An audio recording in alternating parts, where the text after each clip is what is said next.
আসসালামু আলাইকুম গাইজ। আজকে আম্মু বাসায় গরুর মাংস রান্না করতেছে। তো প্রথমে এখানে 1.5 কেজির মতো গরুর মাংস নিয়ে নিছে।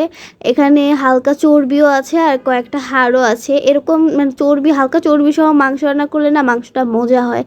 তারপর এখানে দিয়ে দিবে আম্মু 2 টেবিল চামচের মতো পেঁয়াজ কুচি, আর দিয়ে দিবে 1.5 টেবিল চামচের মতো আদা বাটা, 1.5 টেবিল চামচ রসুন বাটা, আর 1.5 টেবিল চামচ জিরা বাটা। এগুলো দেওয়ার পর এখন দিয়ে দিবে হাফ চামচের মতো শাহি একটা মশলা আম্মু বাসায় বানাইছে, শাহি গরম মশলা যেটারে বলে, ওইটা হাফ চামচের মতো দিয়ে দিচ্ছে। এখানে যে হাফ চামচ দিলেই হয়, এটা বেশি দিতে হয় না, দেওয়া লাগেও না। তারপরে দিয়ে দিবে আম্মু 1 টেবিল চামচের মতো শুকনা মরিচের গুঁড়া, আর দিয়ে দিবে 1.5 টেবিল চামচের মতো ধনিয়ার গুঁড়া। এখানে ধনিয়ার গুঁড়াটা একটু বেশি দিলে ভালো লাগে, মজা লাগে। তারপরে আম্মু দিয়ে দিবে 2-3টার মতো তেজপাতা, আর 2টা বড় মিডিয়াম সাইজের দারুচিনি, আর এখানে লবণ দিয়ে দিল আম্মু। আর লবণটা একটু টেস্ট অনুযায়ী। আচ্ছা, তারপর টক দই দিয়ে দিবে 2 টেবিল চামচের মতো টক দই। তারপরে দিয়ে দিবে 1 চামচের মতো হলুদের গুঁড়া, আর এখানে সরিষার তেল দিয়ে দিচ্ছে আম্মু। কিন্তু তেলের পরিমাণটা আমি আসলে বলতে পারবো না, কারণ আম্মু দেখলাম হাত দিয়ে মেপে দিল। তো এখানে 1 কাপের মতো সরিষার তেল হবে। তো এখানে আসলে চোখের আন্দাজে আপনারা বুঝে নেবেন, বাট এখানে 1 কাপের মতনই হবে। তারপর আম্মু দিয়ে দিল পেঁয়াজ বেরেস্তা। অর্ধেক পেঁয়াজ আম্মু কুচি দিছে, কাঁচা পেঁয়াজ, আর অর্ধেক পেঁয়াজ আম্মু বেরেস্তা করে নিছিল।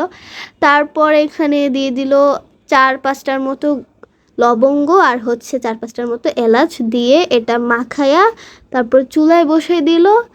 চুলায় বসানোর পর এই যে কিছুক্ষণ পরে আম্মু যেহেতু আজকে প্রেশার কুকারে রান্না করতেছে, তো কিছুক্ষণ পরে প্রেশার কুকারটা খুলে দেখলাম যে মোটামুটি তেল উপরে ভেসে আসছে। তো এটা অনেক ভালো করে কষাতে হবে। এটা যত ভালো করে কষানো যাবে তত মজা হবে, তত টেস্ট বাড়বে।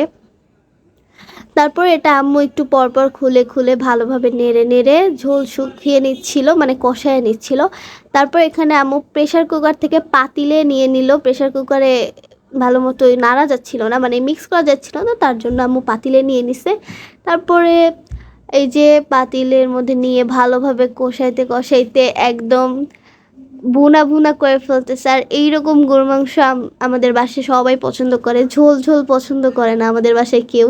তো আম্মু সবসময় এইভাবেই রান্না করে, আর এটা অনেক মজা হয়, এত টেস্ট, একদম মানে বাহিরের রেস্টুরেন্টের মতো আসলে গরুর মাংস আম্মুর হাতের অনেক মজা হয়। তো এই যে কষাইতে কষাইতে একদম তেল উপরে উঠে চলে আসছে। আর তারপর লাস্ট পর্যায়ে আম্মু দিয়ে দিল আরেকটু পেঁয়াজ বেরেস্তা। তারপরে নামিয়ে নিল। অ্যান্ড এই তো আম্মুর হাতে স্পেশাল গরুর মাংস রেডি।